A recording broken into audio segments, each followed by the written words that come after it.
So first of all, thanks everyone for joining the session. So today we will start with, so these are the agendas of the today's session. The first thing that we will start today is connected app. We will start discussing around connected app, what is connected app, how to create that, and how to manage the connected app usage and the policies around the connected app. Then we will touch base the OAuth flows. In OAuth flow, today's session will primarily focus on two flows. One is the web server flow, where we will do an end-to-end demo of how the web server flow works.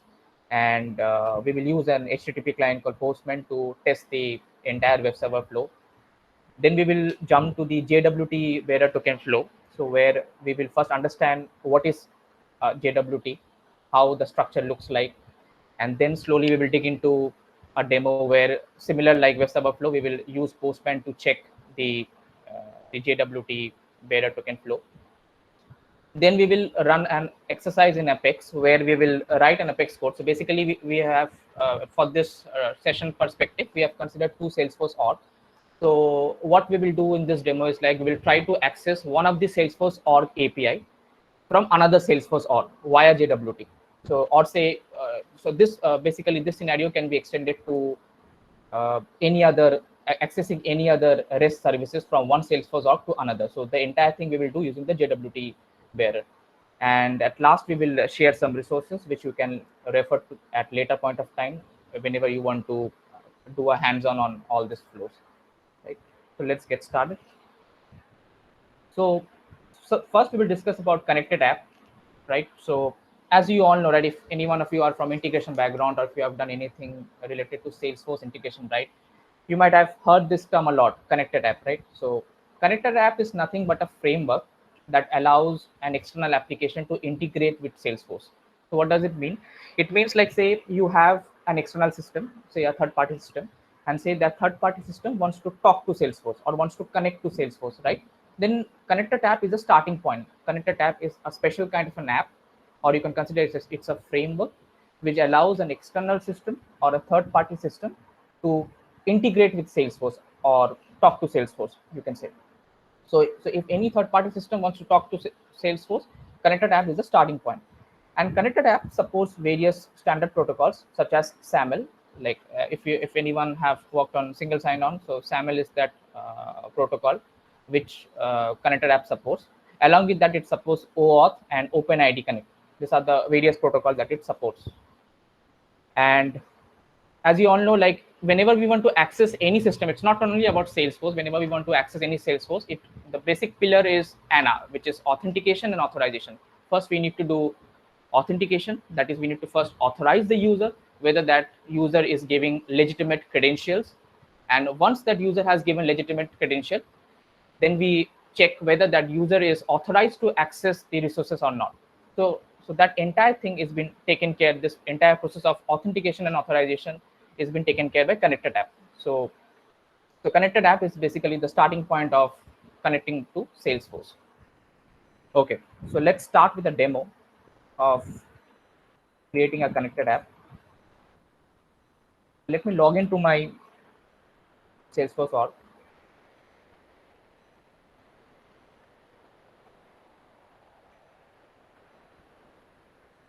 Right. So for creating connected app, right, so you need to type in the setup called app. You can do the same thing in Lightning Experience. So I prefer Classic, so that's why I'm doing the entire thing in Classic. So you can go to, you can type in app here. You will get to see here create app options. So this are you can. So this is the section called connected app where we create a new connected app. Okay. So I have, for this demo purpose, I've created this connected app called Salesforce Data Fetch. So let me show you like what are the things. Whenever you click on the new button in connected app, so this is the entire form that you will be presented with. Okay. So first you need to provide the connected app name. So this connected app name you can give as per your requirement. So I have given a name like Salesforce Data Fetch. But remember, whatever name you will give here, so this name will appear in the screen once you authenticate. Like say you want to connect to another Salesforce org, right? So first what we do is like we give our Salesforce credential, right?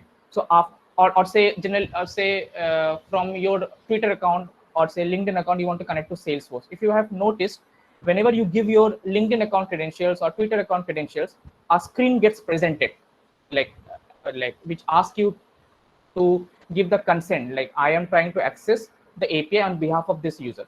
So that particular screen, comes with a name in the top, like the application name in the top, right? So this is this application name which appears in the screen, which is nothing but that consent screen which appears, which allows the OAuth to access the API, right? So this is that connected app name. So be careful, like whatever name you appear, it sounds to be a meaningful one as per the business requirement. And once you give the connected app name, you can provide the contact email here. Also, you get an option to provide the image of your connected app. So basically, in that screen only, that connected app screen, that OAuth screen that you will get once you provide your credential, in that screen beside this name, if you want a logo to appear, you can basically choose it from here. You can either upload a logo image, or you can basically choose from one of the standard icons that we have in Salesforce, right? So there are a lot of providers for which we have an ready-made logo available. You can simply choose that, and that logo URL you can copy and paste it here. Or if you have a custom image, you can upload it. So basically what it will do is, like, beside your connected app name in that screen, you will get this logo as well, right?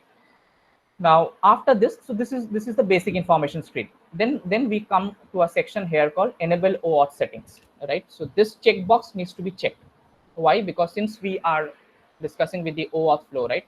So in order to work with the OAuth flow, we need to just enable this checkbox. Then we will come to another important section called callback URL. Now callback URL is nothing but, so say first time you have presented with the Salesforce screen, right? You provided your credential. After you provided your credential, right, then this screen will appear, right, where it will show the connected app name. It will give you all the it will give you a basically a summary, like what are the details it will try to access.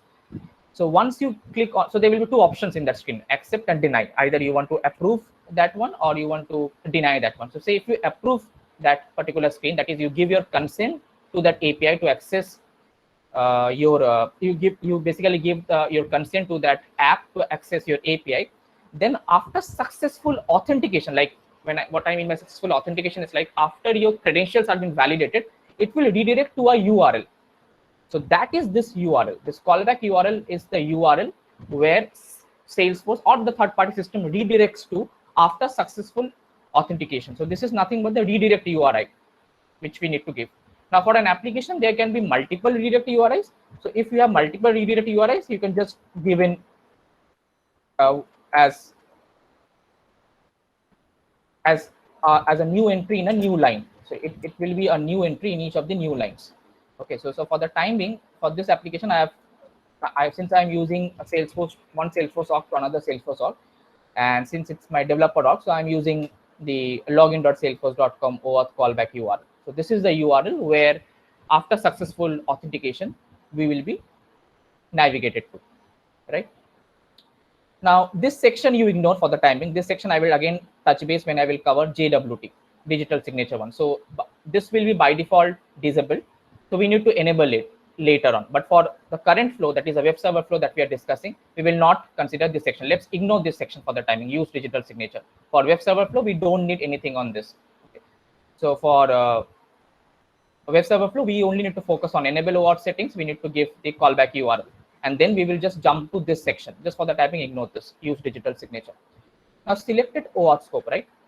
So this is the in that consent screen, right? So it gives you a lot of scopes that are available standard, like whether, like, what scopes are nothing but the permissions that you want to give to your app. Like say you want to give a provision to access and manage your API or access custom permissions. So these are the various out of the box scopes available. So in there only we have one scope called full. So I have given the full access so that it will be able to access the, so once you give your credentials, right? So if you give the full access, so via full access, it will be able to basically gather the primary information like your first name, your email, user IDs, right? All the basic information it will be able to access. And we have given another one. So this will be required. This I have given, this one is not required, but if you want to have a refresh token, right, then this particular thing is required. Now you can think like, okay, I have already given a full access, right? Then why again we need to give a separate scope or a separate permission for getting refresh token, right? So always remember, like this is mentioned in Salesforce documentation as well. Even if you give the full access, right, but if you want to get the refresh token, right, you still need to explicitly choose this particular scope to get the refresh token in your response. Otherwise, what will happen is if you don't choose this refresh token scope and you only select this full access, then you will only get the access token in the response. Okay, so access token is nothing but the session ID that we get. So whenever any user logs into the org, right, we get a session ID. So access token is nothing but the session ID you can consider, which is a short-lived token. It has a longevity, and that longevity is covered. Like, how do we define what will be the longevity of that one? So we have here something called session settings in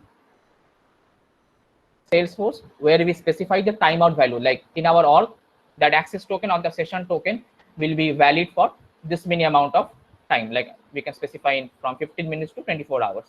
So this is the access token. So if you only choose the full access, you will only get the access token in response. But if you choose this one, right, refresh token, then along with your access token, you will get the refresh token. Now, what is refresh token? Refresh token is a special kind of a token, you can say. So it's a long-lived token. Like say you have logged into the org, like after a certain point of time, your access token or your session ID will expire, right? Then what happens is, like if your code uses the OAuth flow, right, then using the refresh token mechanism, it will use the refresh token, because refresh token doesn't expire quickly. It's a long-lived one, right? So it will use, the application will use this refresh token, which will be generated by the system, by the system. It will use that generated refresh token to generate or get the new access token, right? So once the access token, since the access token has a short lifespan, so it will expire after a certain while. Once that expires, refresh token will be used to fetch the new access token. So that's why it is a better way. It's a recommended way, or a recommended ask to use refresh token also, a refresh token scope along with the full access scope. Okay. Another important thing, once we scroll, also I think you get an option here to give your custom OAuth scopes. So I will not touch that custom OAuth scope. Like if you want to create your, say you want to create your own OAuth scopes, which is not listed down here, so you can create from here OAuth scopes and OAuth custom scopes. And once you create the OAuth custom scopes, you can tag it to here. But that part I will not touch here, because for our demo purpose, I think we will be good to cover using the refresh token flow and the full access flow. So this you will provide in the OAuth scope. So after that, we will get a checkbox called require secret for web server flow. So what happens is, like when you create a connected app, you generally get two things: client ID and client secret. Okay. So if this checkbox is by default, like I think it's unchecked. If you check this, then what happens is like whenever you try to authenticate with Salesforce, right, or authorize with Salesforce, your application needs to pass the client secret in the Webflow, right? Otherwise, if you uncheck this, right, then the client secret is not required. You can do the entire thing with your client ID. So there will be two things which will be generated here. I will show you that. So in those two things, client secret will be required along with your client ID if you check this checkbox. If you don't check this checkbox, only the client ID will be required, right? So yeah, so these are the basic things that you need to do. There will be a couple of other settings like web app settings, custom connected app handlers, mobile app settings, canvas app settings. Those will not at all be required for the web server flow. So these are related to the canvas settings, to the different connected app handler settings. These handlers we can basically ignore for the web server flow. So primarily we have to fill this connected app name, contact email, logo. You can give the callback URL. This callback URL can be anything. You can give like this also, HTTPS colon localhost 8080, any URL you can give, slash redirect, something like this, right? You can give anything, but only thing we need to keep in mind, it should be a new line. We will ignore this digital signature part for OAuth web server flow. Then in the OAuth scope, we will provide the full access, which will ensure we get the access token, but we will again explicitly choose the refresh token one, so that we get the access token along with the refresh token. And then finally, we will get one checkbox, which if the checkbox is checked, it ensures that we need to pass the client secret along with the client ID and the other details. But if this checkbox is unchecked, then the client secret is not required, right? So this is like an additional level of security. So once you save this, right,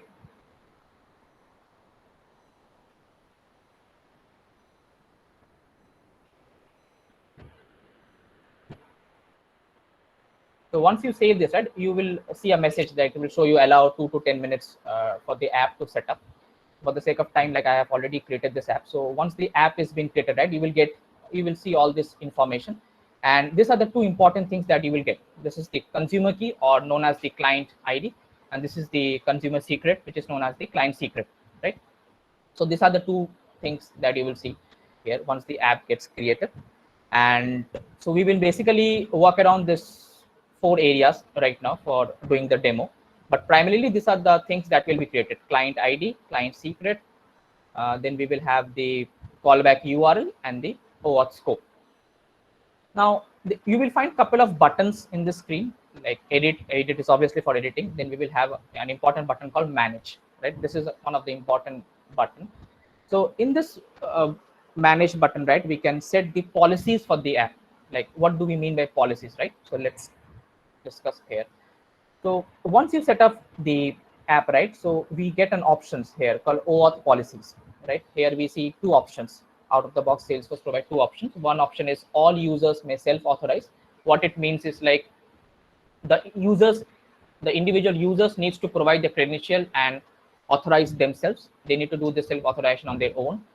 And the second option is admin approved users are pre-authorized. So this option means like from beforehand only we are providing like only this particular profiles will only be able to access the application. So let's consider there is a third-party system called ABC which wants to connect to Salesforce, and in Salesforce we have one integration user, right? We generally, for integration, we generally create one integration profile user, right?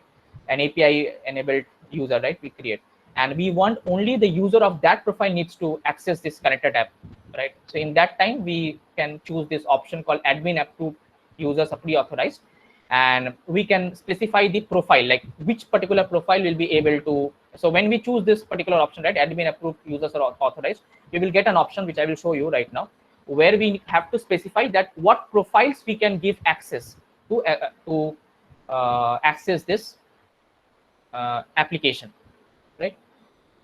Apart from this, we have, from the security perspective, right, we can have an IP relaxation. We can enforce an IP restriction that if someone is trying to access our application, or if someone is trying to access Salesforce, right, then we can do a whitelisting that only a particular IP range can access, right? So if we give this relaxed IP restriction, right, then there will be no IP restriction taken into consideration. If we give enforce IP restriction, right, then what will happen is whatever IP restriction I have given here, right, we have in the trusted IP range, in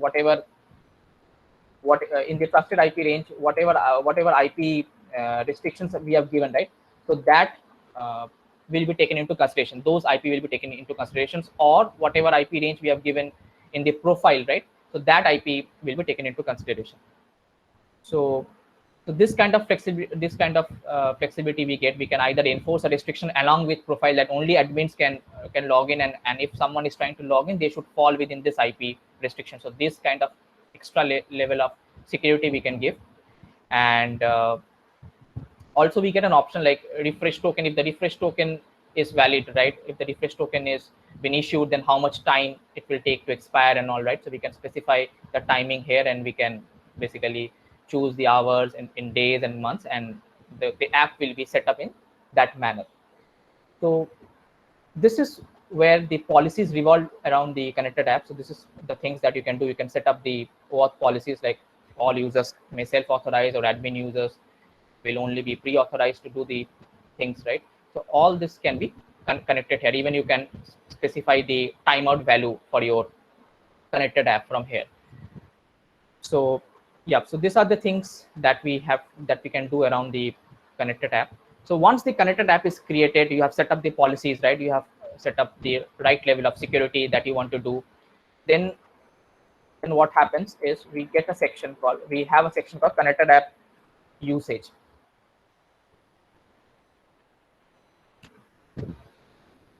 Okay, so this connected app OAuth usage shows all the application which I have authenticated from my org. So it will show you all the authentication. So say for example, you guys might be using VS Code, right, and there we are using Salesforce CLI, right, or we might be using Workbench, right? So all these things will be basically listed down here, like Salesforce CLI. So whenever what happens is like in the backend, in the sales, in the Visual Studio Code, whenever we give the CLI command, right, internally there is a connector tab which is there, which takes care of your authentication authorization. And once you do the authentication, right, once you have done the authentication with the Salesforce CLI, you can see you can come to the screen and you can see which and all users have access to, like which and all users have authenticated to your org, and you can do many more things with that. Like say for example, this is the Salesforce CSA. For example, we are using the Salesforce CLI in my personal org, right? So if I want to see which users have basically authenticated to my org,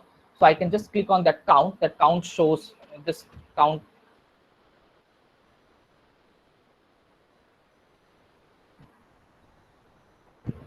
Yeah, so this count shows the user count, like how many users have connected to your org using the Salesforce CLI. So since this is my personal org, right, it is showing the count as 1. So if you click on this, right, so you will see which and all users have connected to your org, right? I have connected, and this was the initial date when I established the connection. This was the last use, and this is the amount of time I've used VS Code, like I've used Salesforce CLI in VS Code to connect to my org. And when I have last used on 27 August. And if I want, like this, say if in your actual org or in your development org or sandbox, right, you will get multiple users. So as an admin, you can revoke the access to a particular user as well. Say you have seen like some person has should not be basically authorized to log into your Salesforce CLI, right, via VS Code, then you can simply revoke that access. So these things you can monitor from here, from this Connected App usage screen. Another important thing is Workbench. Like this is like a common use case. Like in Workbench, also the same thing you get from here. Now, say for example, in your org, right? So let me open this panel. So let's consider a scenario like in your org, you have two profiles. One is a system admin profile, which is the out of the box profile, and say you have created another clone profile of system admin, which is a custom profile. Okay, and you want in your application, or in your, sorry, not application, in your org, you want only the people belonging to system admin profile should only access. When I'm telling system admin, it's a custom system admin profile. Only the custom system admin profile should be given the ability to access the Workbench app. Okay, so in that case, what you can do is like you can come to that same screen, Connected Tab usage, where you will find all the screens there, and you can just click on that manage policies in that screen. So you will be presented with this screen, right? So here, if you just click on this edit policies, right? So similar, this screen you might be seeing, right? This screen is similar to that same screen which I was showing in the Connected App screen when you were clicking on that manage button. So since it's also a Connected App, right, in the backend, when you authenticate with any system, it's in the backend. It's nothing but a Connected App. So for Workbench also, it's no exception. There's a Connected App which has been created. So here, what you can do is like, say you want only a particular profile-based users only to log in. You don't want others to log in. So if you want that, okay, everyone can log in who has the privilege to do it, then you can select this option. All user may self-authorize. If you select this option, and if you go to Workbench, let's consider a scenario that you have selected the first option, all users may self-authorize. Then say if you click on this production and this give with login with Salesforce, right? So initially, since right now I am signed in, I will be signed in. So, but you will get a screen where you will be asked to provide the username and password, right? So by this, what will happen is, if you select the first option, if any users have access to, like the proper privilege to access the Workbench, then they will be able to log in. But you want that only a particular set of profiles should only be allowed to log in, no one else. Then you can choose admin approved users are pre-authorized. Once you choose this, you will get a section here I was talking about, right? A section called profiles, where you can basically categorize like, okay, this profiles can only access your application. So here you can choose which profile will be able to access your application, and then only that particular profile will be able to access. So after this, what will happen is, say you have chosen system admin profile there, and you have chosen admin approved users. So once you click on this Workbench, right, and say I am a different profile, say I am a different, say a custom profile called ABC, and I'm trying to log into my application. So I will get, the moment I give my credential, right, it will show me OAuth access denied error in the screen. It will not allow me to sign in only. Once I give my credential, it will just show me there itself, like OAuth access denied. They will not at all be authorized. They will not, even though their credentials are correct, but still they will get OAuth access denied. Why? Because as an admin, I've already defined here, like admin approved users are only pre-authorized. And as an admin, I have only given privilege to system admin, not that custom profile ABC, which is trying to access Workbench. So these are the utility that we get from here. We can monitor the usage from here, and we can also basically check the count. We can revoke the access, right? A lot of things we can control from here. And at last, I think when I was discussing connected app, I was talking about custom scopes. So if you want to create any custom scope for your application as an identifier, right, you can just create a custom scope from here.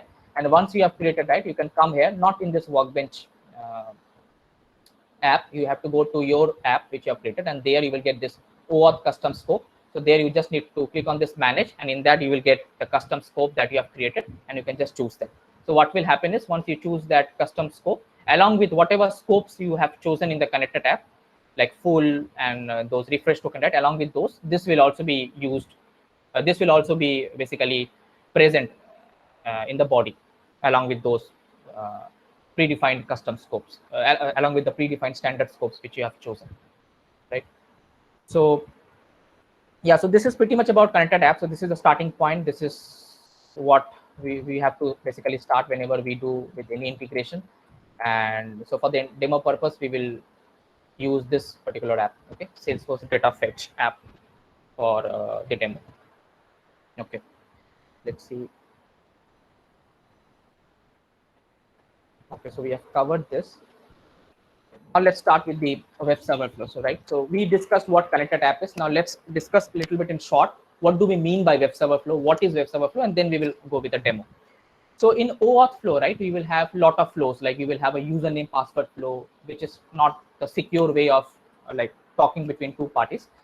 In OAuth username password flow, basically the username and password of the user is involved, like which is not a recommended way because it's a sensitive information and we should not transmit when we are when we are transmitting data between two parties. We should not transmit the username and password to the server. So that's why this OAuth web server flow came as an enhancement to the OAuth username password flow, which is nowadays most widely used in many projects.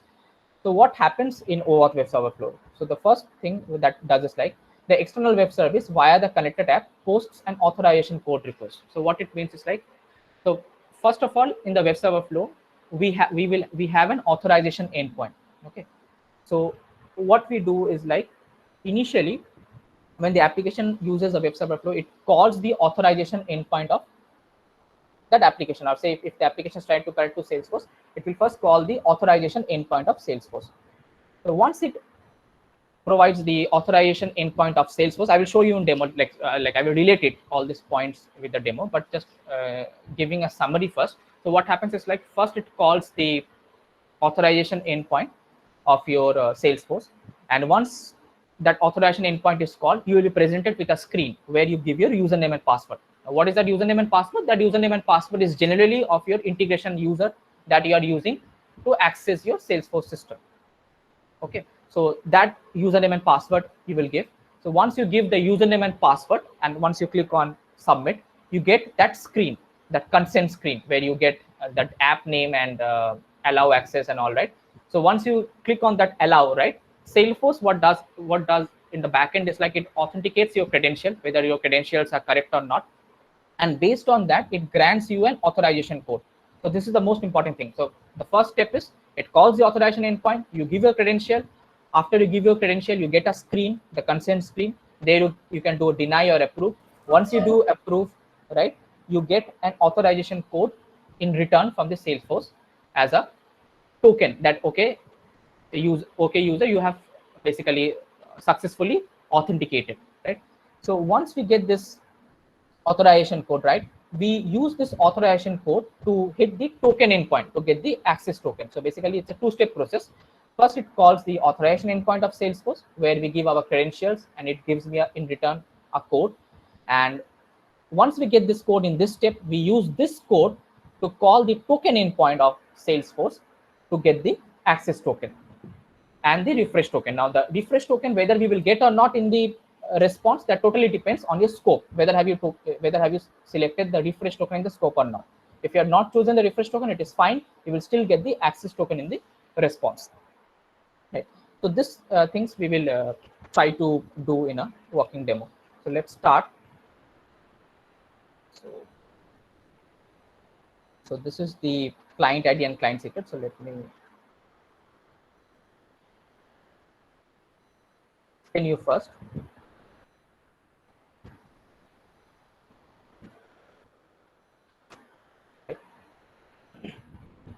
If you see, right, in this particular URLs, so as I told you, right, so first whenever any system will try to talk to Salesforce, right, okay, first hit the authorization URL of Salesforce, right? So this is the authorization URL. So since I am connecting to my dev org, so it will hit the login.salesforce.com/services/or2/authorize. It's a standard URL for production or the developer sandbox, and for for the production org and the developer org, the one that I am using. But for sandboxes will be test.salesforce.com. That's the only difference. The rest thing remains the same. So it will first try to hit this authorize endpoint, and along with this, it will pass the client ID. Now this client ID is nothing but, I have copied this client ID. It starts with 3 M and ends at QA underscore. So this is the one. And this redirect URL, this we should be very careful. This redirect URL, we should give this URL, which we have configured here, which is the callback URL. Oh, so this URL I'm talking about. So this is that URL which you have to give in the redirect URL. Why we need to give that particular URL only? Because we have specified here in the Connected app that, okay, after successful authentication, we want to redirect to this URL. That's the reason we have to specify in this redirect URI key the value as whatever URL we have configured in the callback. Okay, and response type will be code. Why code? Because we will get the authorization code in response. So just copy this URL and just paste in your browser, right? So once you place in your browser, right, as I told you, you will get a screen which will ask you to authenticate your like it will ask you to provide your credentials. So let me provide that.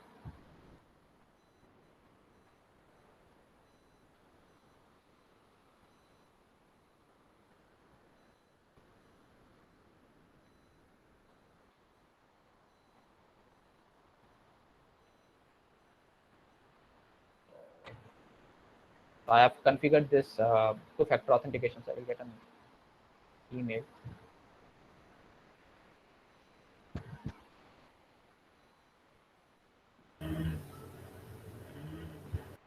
You guys will not get this screen, this verify screen, since I have configured, like if you have configured two-factor authentication in your profile, you will get this, otherwise not. So once you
okay, so once you verify this, what will happen is, ideally in my case, I will tell you, if I will explain my case, but what will happen is once you give your verify code, right, you will get that screen there.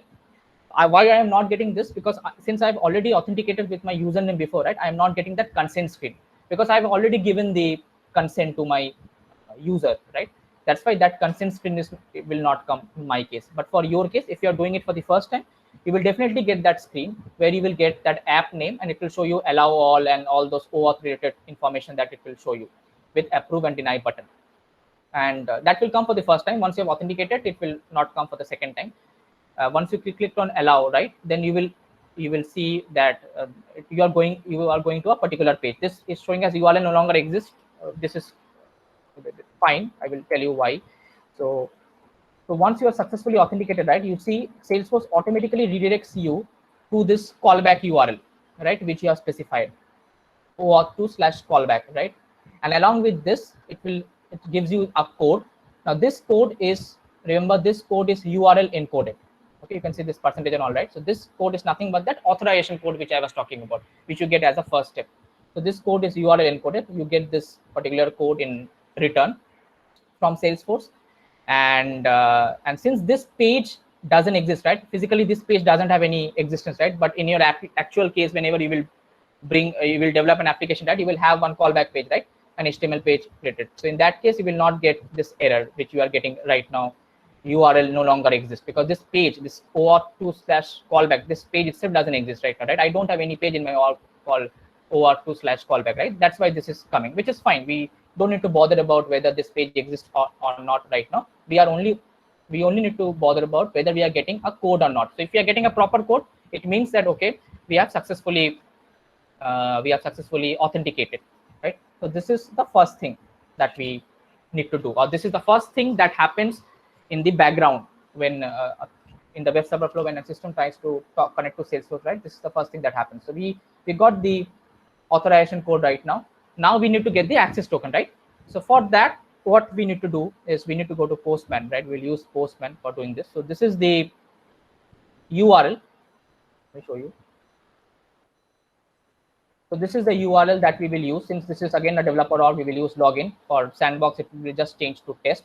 So we will now hit the OAuth/2 token endpoint. If you remember the first one, when in the first request, we did a GET request, right? And we just got in the browser, we just copy pasted this URL, and the endpoint was authorized. But now the endpoint is token. That's the only difference. So here, what we need to do is we need to go to body, right? Let's follow the process. So we need to give the content type as URL form encoded, right?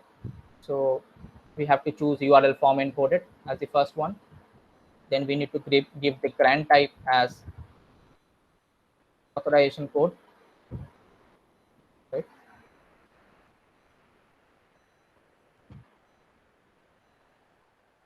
Then we need to give the code.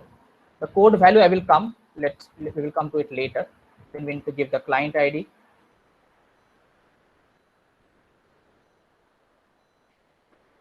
Copy the client ID. This client ID is our connected app client ID. Remember this. And we will have the client secret. Now, why I'm passing the client secret? Because if you have remembered, in my connected app, I had the checkbox check that client secret is required for web server. If you don't, if you uncheck that checkbox, then you don't need to pass this client secret. But since that is checked in my connected app, so it's a required field right now. So you need to pass this client secret. So this is the client secret of my app, right? And at last, I think we will have the redirect URL. Now, again, this redirect URL is nothing but your callback URL that you have given in your connected app. So this is the one which I've given in my connected app. So this is the one. So we have basically given all except code, right? Now, this I told you, right? So this code is this code which we got in response, right? This is URL encoded. Sorry, yeah, this is URL encoded. And if you see the request which we are sending to OAuth/2 token, this tells you that this will be URL encoded. It means that you need to send the code value, whatever code value that we will send here, should be URL decoded, right? Then, because if you send an encoded thing only in an encoded body, then it will mess up, right? So always remember, this code that we get is an URL encoded one. Since the request that we have already specified the content type as URL encoded, the Postman will automatically do an encoding of this one. So we just need to provide a decoded value here of that authorization code and then send a request. So how to do a decoded value of that? So what you need to do is just copy this authorization code, okay? And there are a lot of online tools available. So in Google, you can search with URL decoder and just paste this particular one. You can see from this one only, it's the encoded one, because everything is containing percentage and all, right? And just click on decode, right? You will get this particular value. Just copy this value, right? So this is a decoded value, and here you just paste it, right? And just click on send. Okay, so once you click on send, right, so you get a lot of things. So you get this access token, which is nothing but the session ID of my user, the user which I've used for while authenticating in that screen. This is the access token. You get the refresh token in response. Why I'm getting the refresh token? Because I've included in scope. You can see this. These are the scope which I've included. Like refresh token, if you remember, I've included the scope in the connector tab, and full I've included, right? Since I've included refresh token, that's why I'm getting refresh token. You will not get this refresh token if you don't include this as a scope. You will only get access token, then signature, then scope, then ID token, and follow on. If you include this scope, then only you will get this refresh token. And if you have created any custom scope, which I was showing you, you will get here that custom scope after this, like refresh token, and then space full, then space, whatever custom scope you have configured, right? And this is the instance URL, the org which I have connected. This is my user ID, right? And this is the bearer. We know that for web server, right, the authentication token type is bearer, right? And this is the time, the Unix timestamp when the this access token was basically issued to me. Now, one thing to remember, one thing which I forgot to tell you, like when we authenticated for the first time, right, we gave our credential and we gave our consent, and then once we redirected to the this callback URL, right, where we got the authorization code. Now, this code that we got in response has a lifespan. Now, this lifespan is a 15 minutes. Like after 15 minutes, say you try to again use this code and try to access this access token, right, then that code will not work, because by default that authorization code has an expiration time of 15 minutes. So that we need to keep in mind. Like within the 15 minutes, we need to basically use that 15 minutes. Within the 15 minutes time frame, we need to use that authorization code and use this authorization code in this request and get the access token, right? So this is how it works. So we need to specify these parameters like grant type, then client ID, client secret, redirect URI. All these things are like a standard things we will get from the documentation. Like for web server, we need to specify authorization code. Why authorization code? Because we got the authorization code and we want to leverage that for getting access token. That's why we need to specify authorization code, and then we need to specify the decoded value of the authorization code that we got here in response. And in return, we will get this will show that the post call has been successful. It will be a post request. The post call will be successful, and these are the details that we will get. Right. So this is pretty much about web server flow. This is how it works. We have seen that here there is no way to the server we are passing the username and password of the user. Right. If you remember in web server flow, we provide the grant type as password. Right. But here it's all about code. So it's much more secure compared to username password. There is no username and password that we are passing to the server. It's the authorization code that we are using, that we are exchanging basically to get the access token and refresh token in return, right? So this is about I think this is about the web server flow, and this was the demo. So now we will slowly move into the JWT bearer flow, right? So let's start with the JWT bearer flow. So what is JWT, right? Before going into JWT bearer flow, let's understand what is JWT, right? So JWT is nothing but JSON Web Token. This is the full form of JWT, which is JSON Web Token. So it is nothing but a special kind of a token.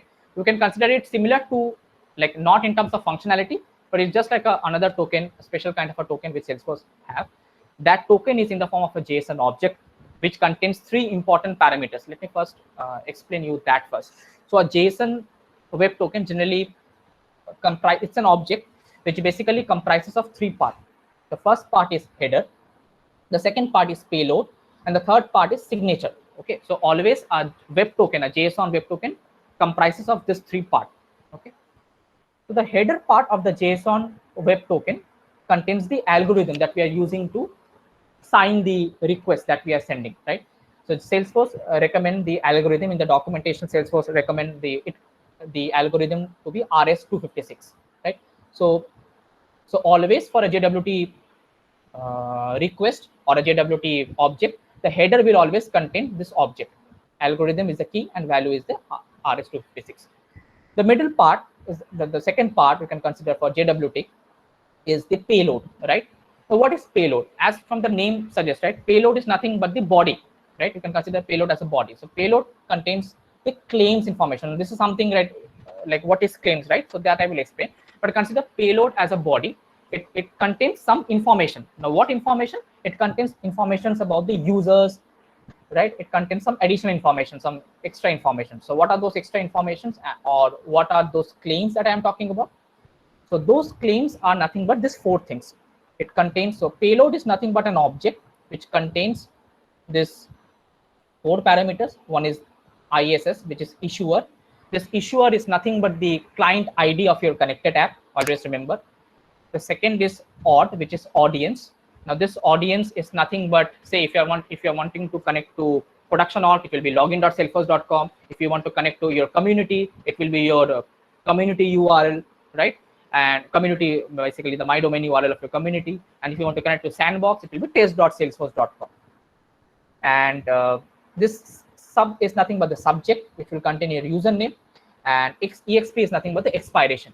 So these are the four parameters that your payload contains. So basically a JSON web of this object basically contains header, which is this. Payload contains this four parameters, and then signature. The signature part I will come, but at the end, this looks like this. It will contain this header in base64 format. Then there will be a dot.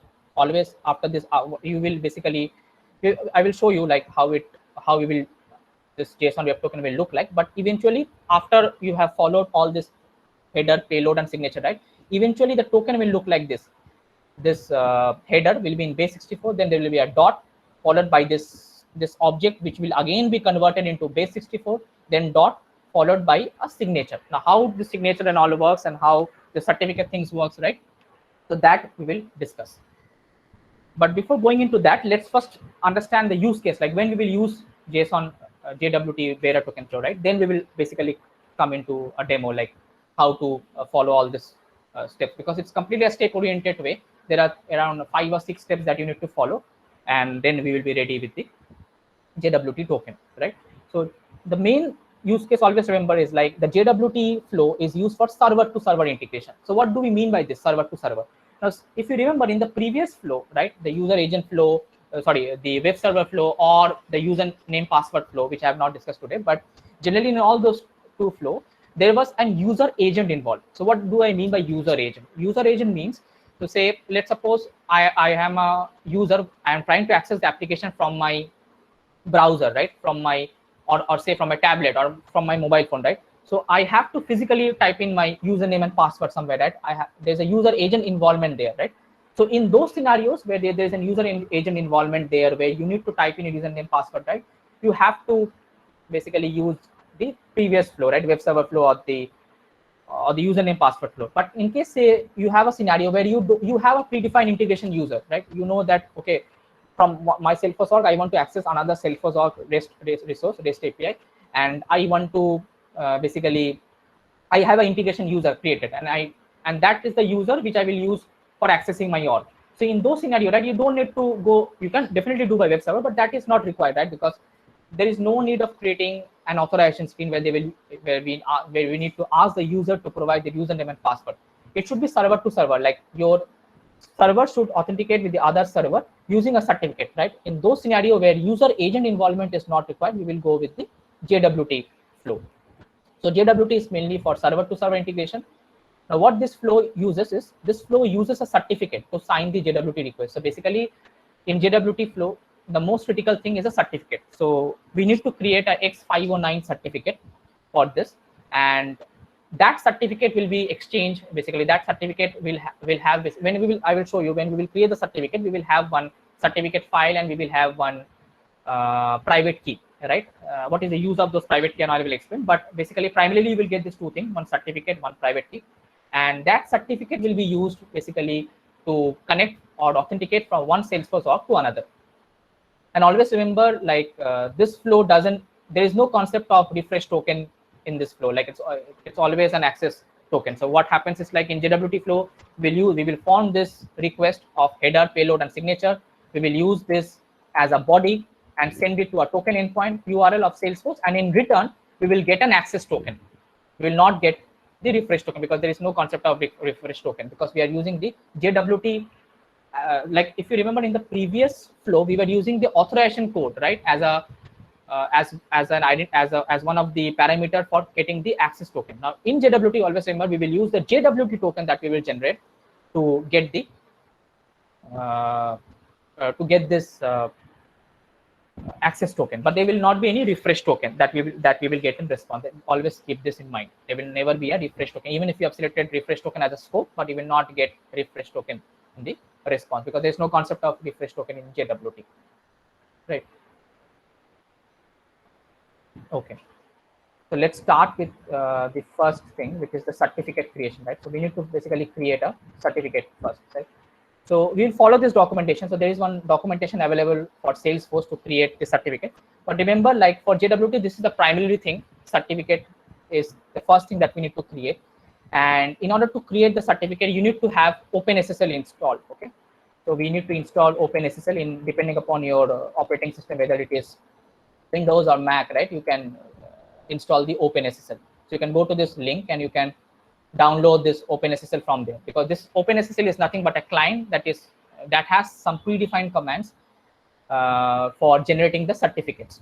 So there are a lot of other tools available, but we will generally, I am using OpenSSL right now. I've installed this OpenSSL for generating the certificate. So this is the first and foremost thing we need to do. So without this entire thing will not work. So I've already installed OpenSSL and I've created one folder. That's optional, like if you want you can create. So this I'm using for today's demo purpose. So in my desktop I've created one demo folder, so I will use this for my entire demo purpose. Okay, so let's start with the application. So you have to go to the command prompt. So you need to go to this directory or the folder where you will be storing the certificates. So go to this, navigate to that folder. After that, just hit back to this URL. This URL you will get in the references. So this which OpenSSL you can ignore. Which OpenSSL is used to check whether OpenSSL is installed or not. So since it's already installed for my system, I'm skipping this. And this make directory and change directory commands I've already done. So I've already navigated to my folder where I will be storing the certificate. You can see this folder is right now blank, nothing is there, right? So we will be basically using here right now. So now, so this is the first command that we need to use. It's just we have to just copy paste this. If you see this command, right, where it is telling you that in out, right, in output you will get a server.pass.key, right, which will be in 2048 encrypted format. So if you just click on enter, so it will basically create you a server.pass.key. So if you go to your folder, you will get a server.pass.key right now. So just follow the steps.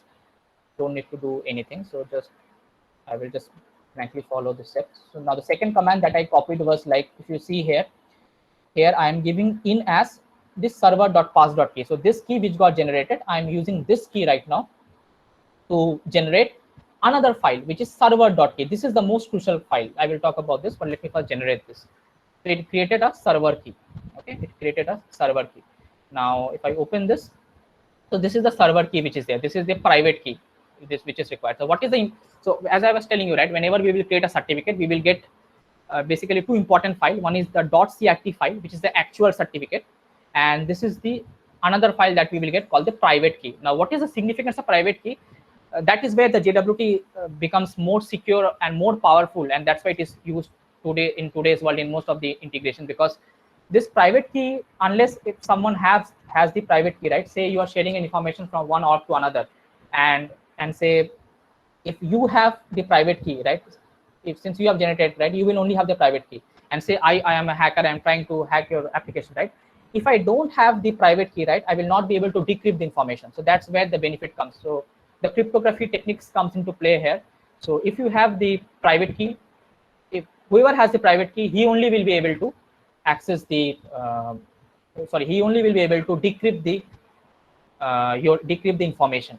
And the certificate file, the .crt file that we will be generated, will contain the certificate along with the public key. So everyone will be able to see the information using the public key. But if you want to decrypt it, right, decrypt the information, keep the sensitive information, no one will be able to see it unless they uses the private key in conjunction with the in the certificate file. If they uses a private key, right, then only they will be able to see the sensitive information or decrypt the information. So without this private key, the information will not be decrypted. So that's where this comes into picture, or this comes handy. Like, this is more secure, because in other flow we don't have this concept, right? So it increases the security or more, right? So right now we created this server.pass.key, And then documentation is telling you can delete the server.pass.key. So I can simply delete this file because this is of no use right now. This was like a temporary file it created to generate this. So this is of no use. So this file is a private key. Always remember server.key is a private key. So now we will generate the certificate.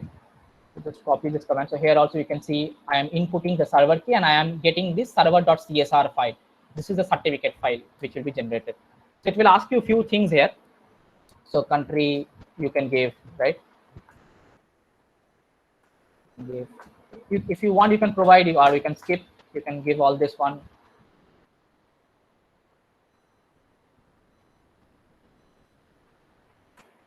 Okay. So now just follow the instructions, and then what will happen is, okay, yeah, not after this. So yeah, so nothing will happen after this. After this, we have to just copy this command, right, and just paste it, right? So now you will see one CRT file got generated. So this is the crucial file, or this is the file which I was talking about. This is the certificate file which will be generated, which even in your command prompt, you can see the details which I've inputted, right? Those are coming here. So this details you will get here, right? So this is the private key and this is the certificate file which will contain the public key, right?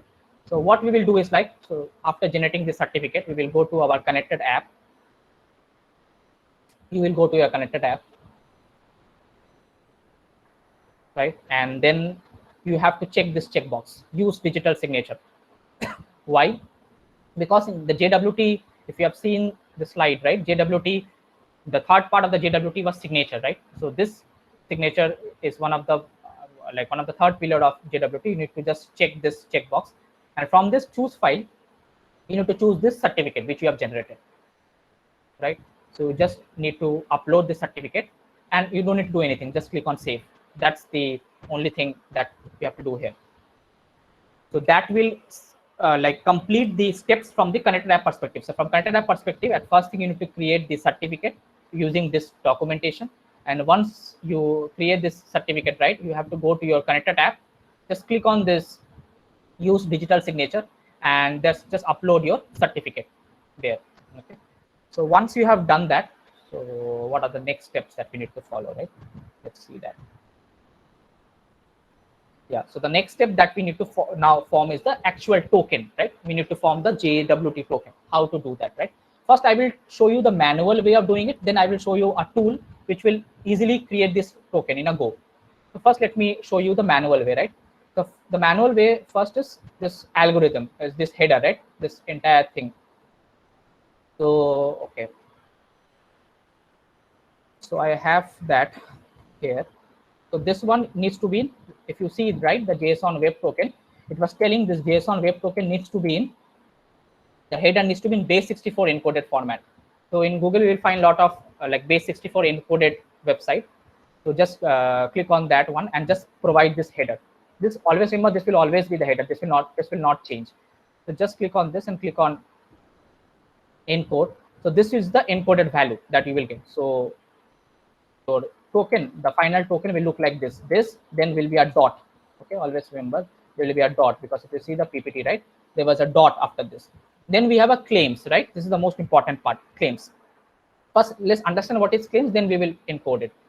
Let me first close this. Okay. So claims is nothing but this one. Okay. Claims is nothing but this one. So as I told you, right, claims contains 4 important things. First thing is the issuer, which will always contain your client ID. I have copied the client ID of my connected app. Then will be the subject, which is the username of the user who is trying to access the orgs. So this is my username. You can give your integration user's username here. Then comes the audience, where you will give your the audience, basically login.salesforce.com, or it will be a test.salesforce.com, or if you want to use this concept JWT for your community, you can give your community URL here.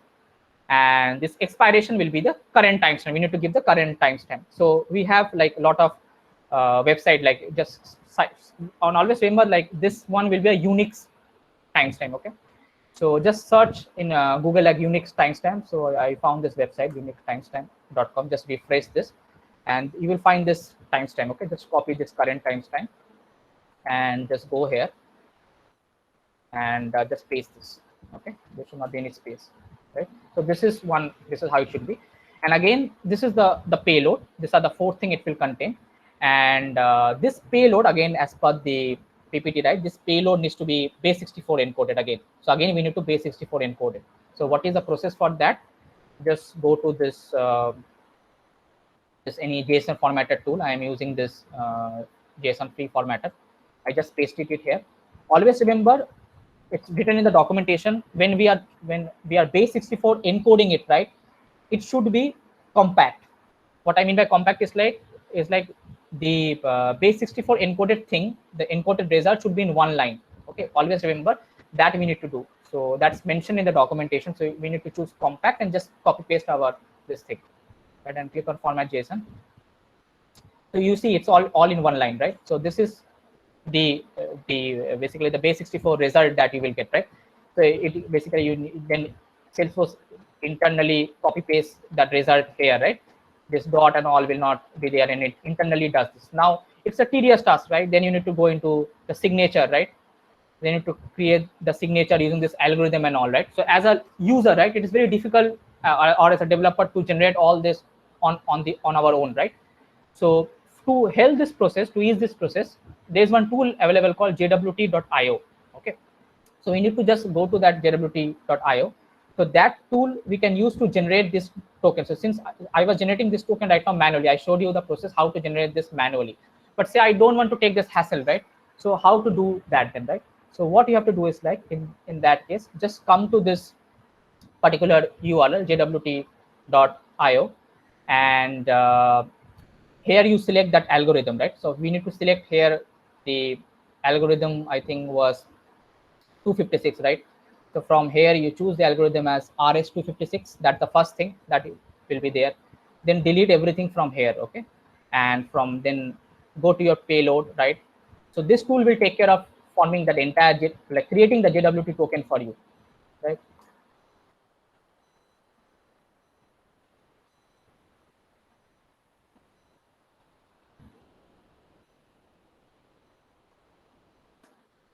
So this will remain as it is. Now the actual part is this payload, right? So in this payload, we will copy paste this payload.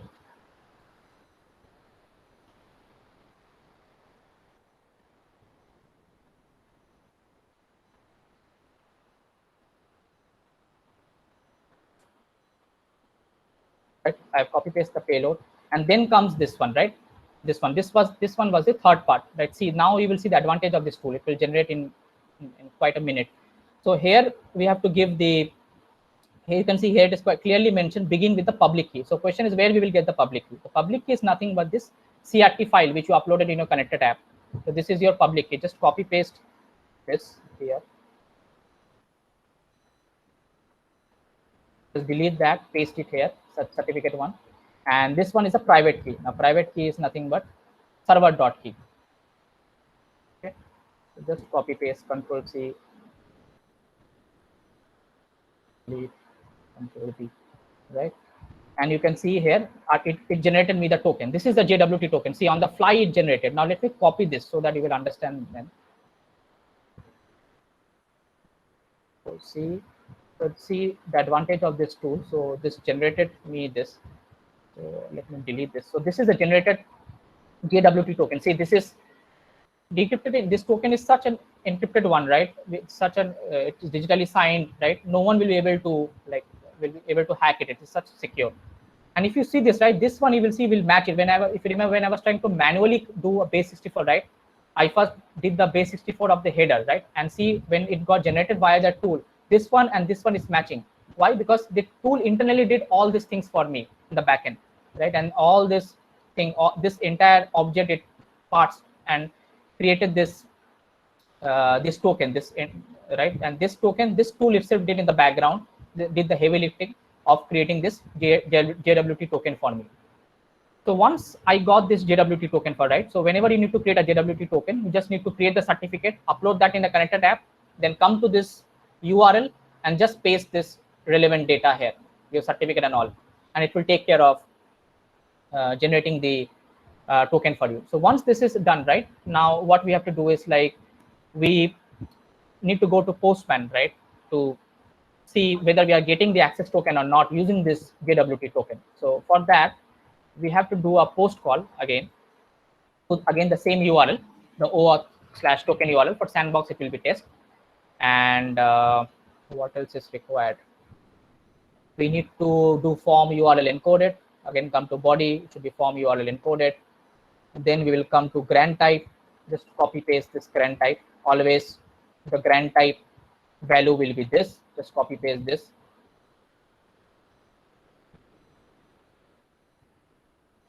It's mentioned in the Salesforce documentation as well. Just copy paste this. Now here comes the actual thing. The second parameter will be assertion. This assertion will be nothing but your JWT token that you generated, which is this. Right? And just click on send. Right? So it is showing you invalid client credential, right? Because that particular time frame we have, right? That session ID settings. So this client credential that we are getting for generating this assertion token, right? This might have got the session settings might have got expired, right? So because of that, this problem has happened. So once you basically hit this Postman, right, you will get in return the access token of the generated from the app. You will get the access token of the user who is trying to access the application. So this tool comes handy where you will use to generate the JWT token, right? Yeah, so this is how we will use this Postman to hit the token endpoint URL and get the details.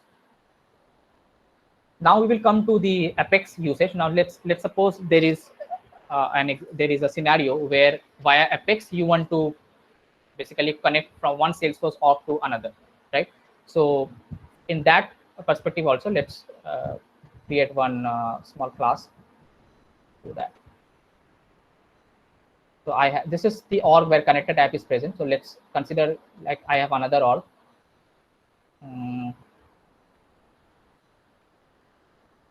Yeah, let's use this org. So let's suppose I want to access all the accounts detail, right? In this org, what are the accounts list views which are present in this org from another Salesforce org, right? So, and say that requirement we have in Apex, right? So how we will do that, right? So for that, there's a class that we need to create.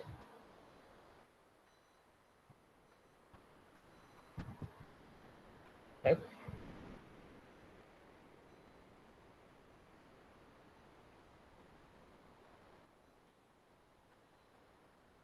Let's suppose you have one requirement and say from this org you want to basically connect to the org where the connected app is present in this org and access some of the details from this org, right? So this is the org from where you will do the calling. So when you will copy, we can give any name here.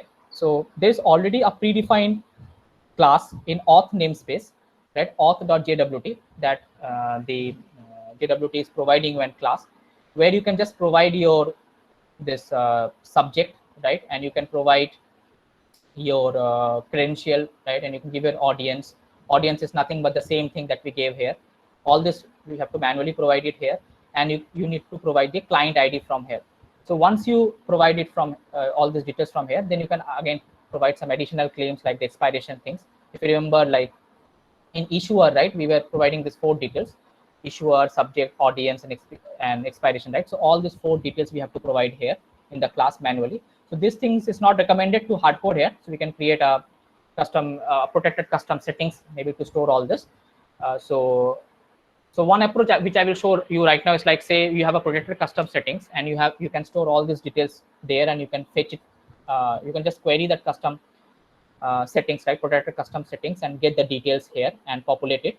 And another way is like using name credential, where all these things will not be required. I will show you like the name credential itself will take care of doing it. But let's consider the initial way first, the first approach, where let's consider we have a custom settings and we are manually specifying the subject, audience, and issuer here, right? Let's suppose we provided all these things. We provide an expiration here, and then here comes the critical things. Here we need to provide the certificate name here. always remember when we are trying to call another, like from Apex, if you are trying to use a JWT flow, right, the certificate that we have uploaded in the connected app, right, that is a different file, right, that is a CRT file, right. But here the certificate that we need to specify here should be a JKS file. Always remember this, like for JKS file, like from Apex you want to call any other REST service, right? Say in this case from my org I'm trying to call this org's data, right? I'm trying to get this org's data. Then this certificate name that you need to provide here should be this certificate. Now the question is how we will get this certificate, right? Because we already generated one certificate and we uploaded that in the connected tab. So I will show you this, but always remember this certificate we need to kind of like generate here, and how to generate that I will show. But if you want to use an Apex approach if you want to use Postman, this thing is not required. But if you want to use Apex approach, then this additional step will be required, because you need to provide the certificate here, this certificate which we will upload it here, right? Because we need to convert this certificate is nothing but the same certificate which got generated, but only thing is like, since if you try to upload this same CRT certificate here, right, it will not work, because this certificate and key management in Salesforce only accepts JKS format. So that's the only reason we are doing it. It's the same certificate, but we need to convert this generated certificate into JKS and then upload it and use this label or that uploaded certificate in the code. So I have already uploaded this certificate, but I will show you how to generate the certificate and all. So that certificate name you need to give here, and you need to provide this token endpoint. This was a token endpoint which I was using in this one, right? This endpoint you need to provide, and this is again an out of the box class. You just need to just pass this endpoint and this entire object, JWS object, which contains all these 4 things. So in return you will get this access token. Now once you get the access token, it's same like an the same repeating code which we have. We will use this access token in the header beside bearer space that access token which we retrieved in the previous step.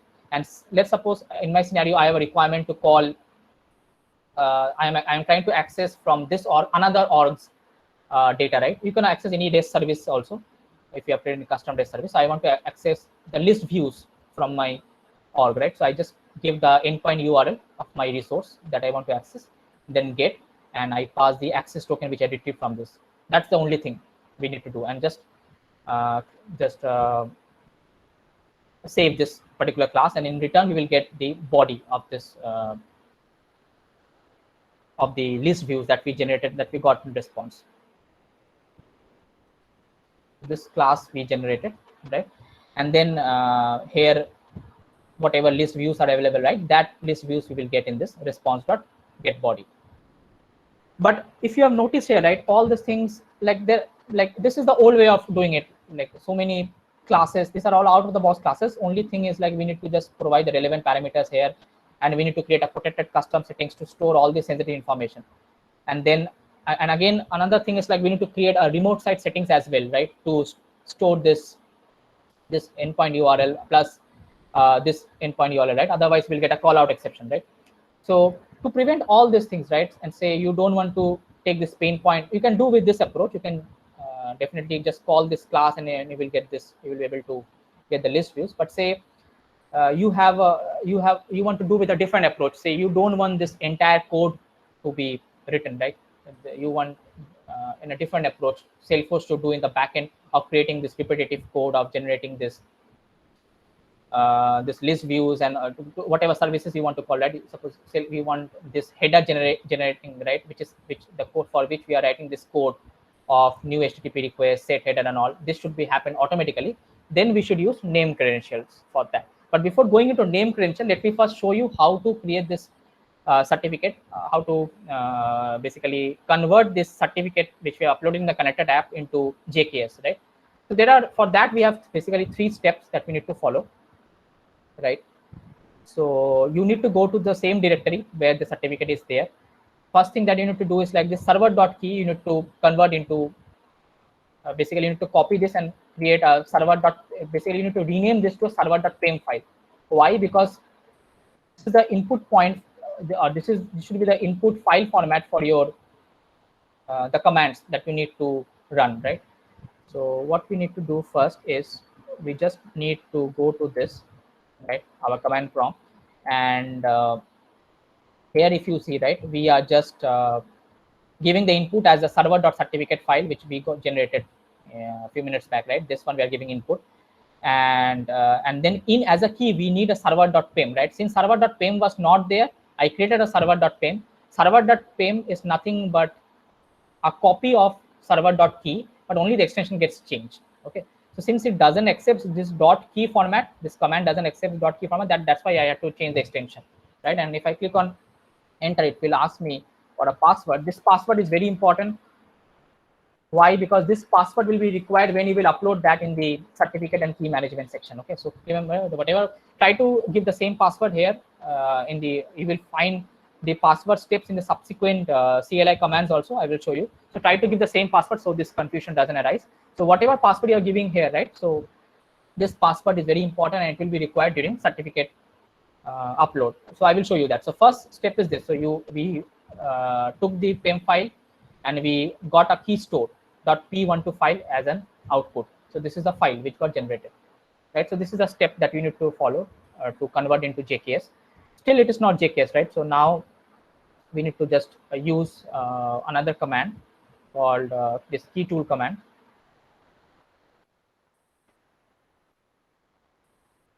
Right? So here you see now I am giving the input as the file which I generated, and in output I am specifying that the destination will be JKS and the file should be server.jks. So there should be a file that will be generated with this name, server.jks.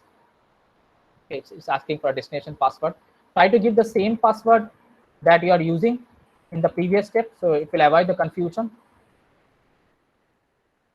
Okay, so yeah, so we will come here. So it generated a file for me, right? This is the actual file. This we have to use server.jks file. And after this, what we have to do is we can just run this command. So what is the use of this command? I will tell you. So once we run this, so we need to provide here the path name where this server file is present, right? So you can just get the file. You can just get the file of this from properties. You can get the path of this file server.jks. So I have provided that relative path here /users, then my folder, and I have to change the alias.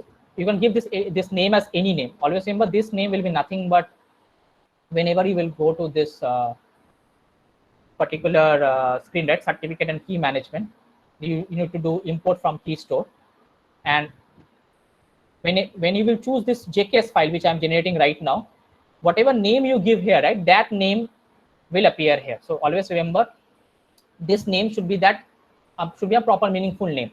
And by default, but the question is why we are doing this, because by default when you generated this certificate, right, this JKS file, it's alias first alias one. Okay, but if you try to upload this alias one here, you will get an error because Salesforce doesn't allow the by default alias name which is generated by the certificate. So you need to change it. So for that I am using a command called destination alias, and I am giving the alias name, the custom alias name. And once you click on this, right, it will ask you for the password.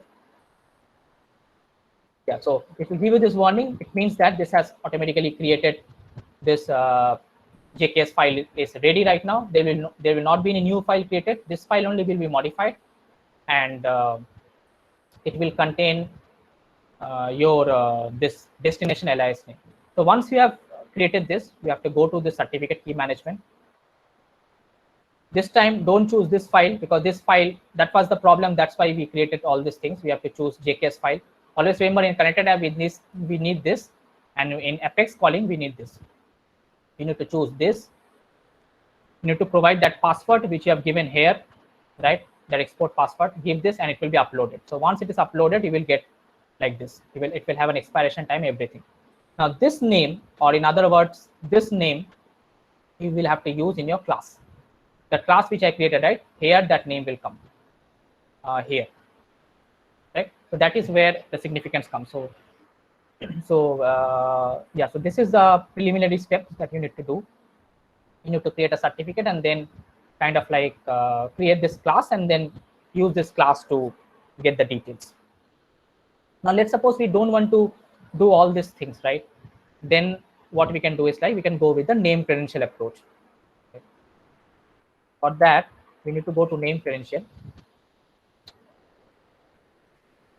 So if you go with the name credential approach, right, then the advantage will be whatever remote site settings and all those big codes that we have written right now, or setting the issuer manually in the class, we don't need to worry about that. What we need to do is we just need to create a any name we can give here. I have given JWT domain, JWT demo. Here you need to give the instance URL of the org which you are trying to connect. So this is in my org, my personal org. From here I am trying to connect this org, right, where I have created the connector tab. So just give the URL of that. Now this part is a crucial part. This is a part which is doing the heavy lifting. Now here you will see here, right, lot of things are there. We might have seen, we might have used this in various other scenarios like OAuth 2.0 we already know. And for AWS connecting to S3 bucket and all, we can use this AWS signature version flow. But Salesforce have also come up with two new types called JWT and JWT token exchange. So suppose if we are using a JWT token exchange flow, so you can just select this JWT token exchange. You will be asked for this details. So you can just provide your token endpoint here. If you remember this one was the one which we were hard coding in our class. You can just provide it here. This issuer is the connected app client ID, same like when we generated using Postman, right? The same thing. This one is that issuer ID. This name principal will be nothing but the username of the user with which we are trying to connect. So this is the username of this org user, like this org user. So this if you are using integration user, this will be the integration user's username. Since this is my developer org, so you need to give audience as this, and you need to give the expiration time that you can choose from here. And the crucial thing is how the certificate it will choose, right? So for that, once you have uploaded the certificate, right, in this key management here, certificate and key management, the JKS file, you just need to simply choose that from here. And just click on this generate authorization header and click on save. So once you do this, right, this class that got generated, right, and which I created basically for doing the heavy lifting, right? All these things like auth jwt.new and this jwt. All this code, this entire code, right, will be taken care by Salesforce if you click this because Salesforce in the backend will internally create the authorization header and everything for you using these details, and it will use this in your Apex code. Now the question is how it will use in your Apex code. So first, once you create this name credential using all these details, the basic details, and all these details are similar to the one which we used while using the Postman, the same thing we just need to copy paste because the approach remains the same. Only thing is like we are using Apex here.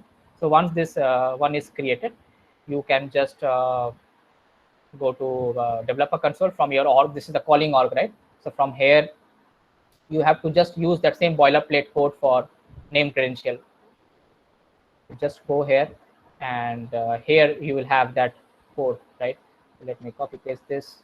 I think I have that handy. Yeah, so this is the code that you need to just follow. So you just need to give your endpoint URL. One advantage of this is like you don't need to create remote site settings and all in this name credential approach. Everything will be taken care of. Only need to create an entry in name credential.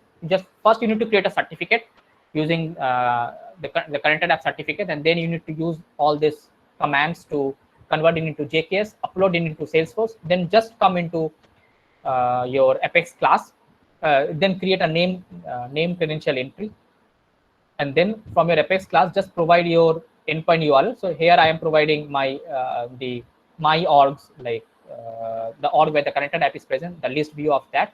You can provide your custom endpoint also, like services/apex res/the endpoint URL, and this is the same. This should be your name credential name, right, followed by this. Why? Because if you remember, that one was the base path, my name credential, right? This one was this. So along with this, it will append / this entire thing. So it will form the endpoint for you. And then see, there is no heavy lifting. It will do a GET request and all that. So this body that you will get here will be nothing but all the list views from the org which you are trying to connect, or if you are trying to connect to any Apex REST service, you will get that whatever REST service data you are returning, right? That data you will get. So this entire code, basically whatever you have written, whatever we were writing basically here in this class, right, can be simply replaced. This JWT class, we can simply go and just replace with this here. So suppose let's consider this is your calling class, right?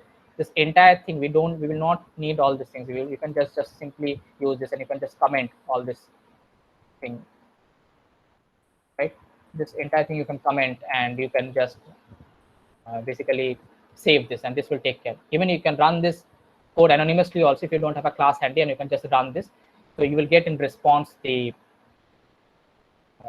list views or the whatever services you want to connect. So the code gets reduced, and using name credential, it becomes much easier to handle from maintenance perspective also, right? Say if tomorrow also if something gets changed, right, it's just a matter of changing that username or any other details right here, and you don't need to again touch your code. Your code will take care of generating the header based on that newly generated details that you have updated here. And even you can set the token expiration valid time also from here, and you can choose that JKS file, and the code will take care of doing all this heavy lifting of calling this bearer token exchange class and all. So that's the advantage of using name credential. So I showed you basically two ways. One is the old way where you can just create a custom settings and you don't want to use a name credential way.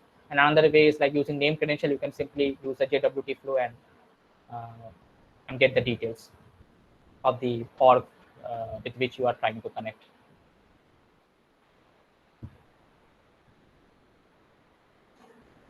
Okay, so this is the one, I think. Yeah, so these are some of the resources which you can use. Basically, this is the tool for generating the JWT token, and then this is for base64 encoding and this unique timestamp, and then this is the Salesforce documentation for the certificate generation, the X509 certificate that we generated starting, right? Plus also the entire workflow has been explained here, and this is the command that we are using to convert this CRT file to key store. This is only required if you are using Apex. If you want it from Apex, if you want to do it, always remember that generated file, that CRT file that we generated here, that 509 certificate, needs to be converted into JKS format, because Salesforce only understands key store. And yeah, so if you follow this and just refer that alias name in our class, so it will take care. And if you're using name credential approach, we just need to go to name credential and just choose that alias name, or basically this is nothing but the certificate which is coming here.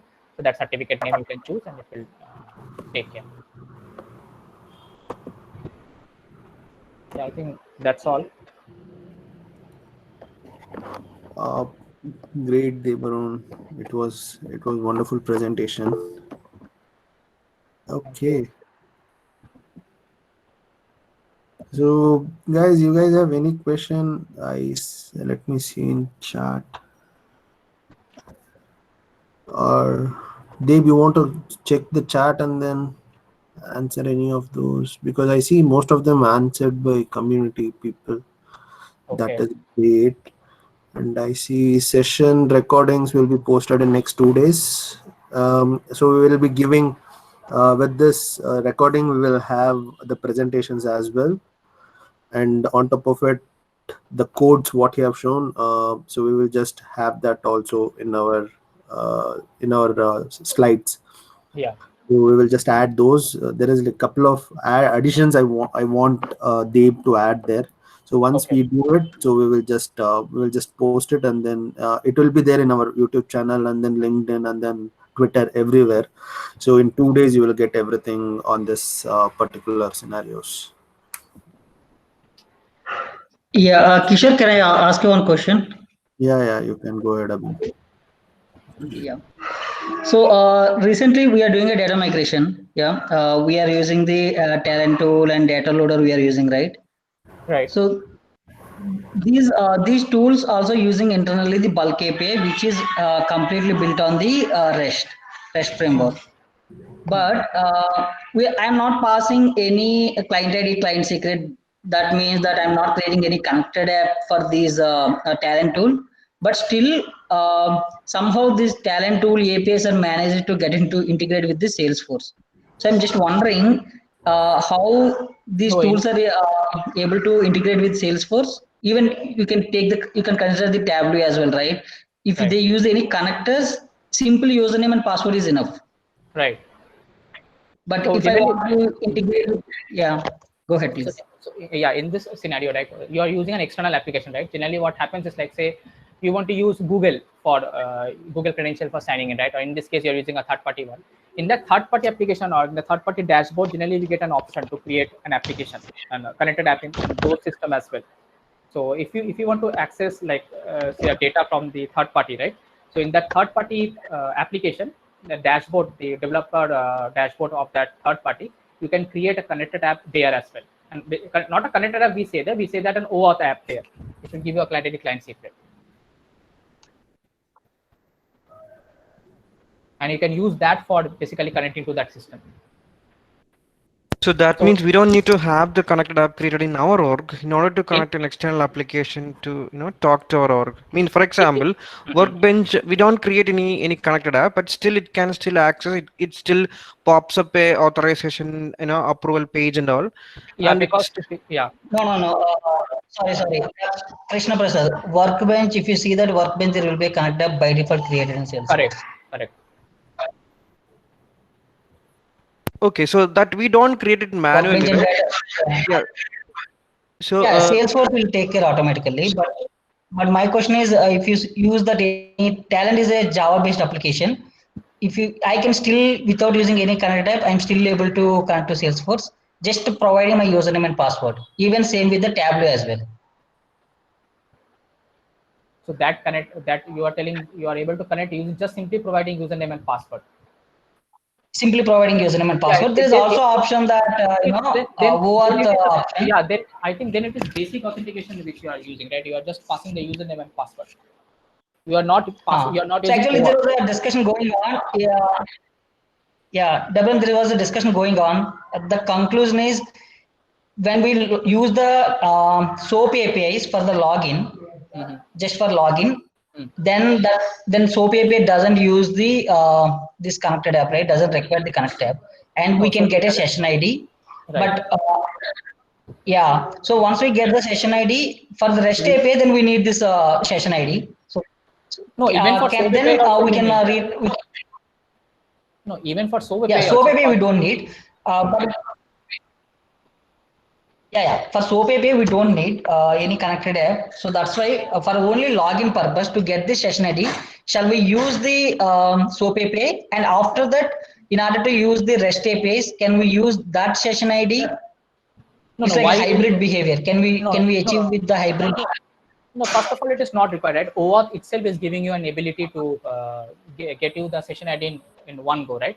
And so what happens is like we generally share the enterprise visual, right, or the partner visual, right, and we just import that visual, and from that visual we just call the login API first to get the session ID, right, and then using that session ID we call the actual SOAP endpoint, right? That is the process. There is no connected app involved in SOAP, right?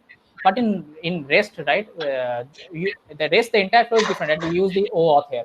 So in OAuth here, when you use the connected app approach, you just pass the client ID, client secret, and in that request only, like you first hit the authorization URL and the token URL, and in return you get the this details access token of the user, which is nothing but the session ID. So you don't need to do a hybrid for this. Yeah, so just I'm thinking, is there any way where we can skip the creation of connected app and do the integration simply using Yes, username and password? that is basic authentication. For that, you don't need to connect a tab. If you use the username and password, say you have a REST resource, right? Say there's a Salesforce org, you have a REST service you have created, and from your org you want to just access that, and that REST resource is username password protected, right? Then you just need to pass the username and password, but that will be again like encoded in base64 format. It will be encoded, and it will just use that that username, and it will just pass that username and password to access the details. But that is not OAuth. That is basic authentication. So since it is basic authentication, right, there is no need of like this client ID and client secret. I Okay, have one but I question. still confused. Via API, if I'm integrating with the via API, if I simply provide username and password, will I be able to integrate with the Salesforce? Via which you this the same talent tool you are talking about? Yeah, see, any tool, right? Third-party application always use the Salesforce provided out-of-the-box APIs. Right. It's a Java, .NET, doesn't matter. So it always use the out-of-the-box Salesforce provided APIs. And now I have username and password of the Salesforce app. Mm-hmm. And without creating a connect app, will I be able to integrate it? Yeah, you will be able to integrate it. There are few things, like few applications which you will be directly able to integrate it. But if you want to make it more secure, right, you want to don't go with the basic one. You want a basic authentication one. You want to go with the OAuth route, right, where you need to pass the client ID and client secret, and don't need to pass the password. No, I understood that part. Okay. In my scenario, there is no OAuth scenario. I don't need then any you can do it. OAuth. Yeah, you can do it. Don't need of connected app. Oh, okay. Yeah. Okay, then fine. They were in the case of name credential where we set the password for Password is not required. No, password is not required. Right? That's why if you have seen, right, in my demo, Yeah. when I was basically showing via Postman, also I didn't use the password of the user anywhere. If you remember, right, I didn't use the password. If you see the payload, right, are you able to see my screen? Or, Yes. yeah. So if you remember, the payload was containing these 4 things: issuer, subject, audience, and expiration. There is nowhere we are storing the password. Only thing that we are playing is the username of the user, and that we are providing here in the name credential. There was one, this one, right? This Right. name principal subject is the username. Nowhere we are basically, even when we went with the Postman route, right, then also we didn't provide the password there. We only provided the username of the user. So password, if we provide the password, then there is no use of this JWT and all, right? Again, it becomes like a less secure approach, right? Right. So in this case, if I change the subject, I mean, it to a different user ID, will it open to that user session? Yeah, so for that I will come there. So that part I wanted also to explain. So here, if you see, right, there is 2 things here, like name principal, and there is something called JWT, right? So if there is a difference, if you see with JWT, right, this entire thing got changed here, right? This now it will now take basically your a formula here. So suppose you have a scenario like you have a, generally what happens is in an integration we have one integration user, right, and with that user only we connect to our org, right, and say right now that username got changed for some reason, right? So what you can do is like you can just come by default it was JWT token exchange, right? So you can just come here and you can just set it to your that new username here, and it will take care of doing that, right? Because there is no other thing that is different, right? Because in this body we are only passing issuer, which will not change, client ID, right? Audience will always be same, expiration is a current timestamp, and subject is the only thing which is dynamic, right? So if you have changed the username to a different person, you have just need to change the username here. It will take that particular user's username here, and But in that case, is it actually secure? I mean, it can change this to, yeah, I it's mean, secure to a different username.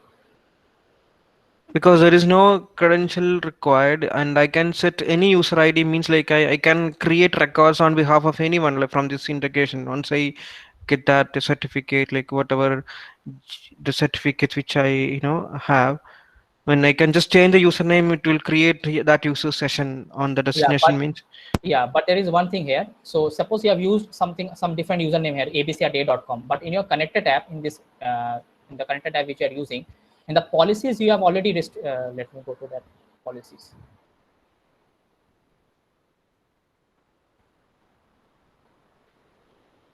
So in the policies, right, here we have already specified here that only the profile of system administrator profile should be able to do it. So if say you have given any user of this org, right, here, which doesn't belong to that profile, then it will block that.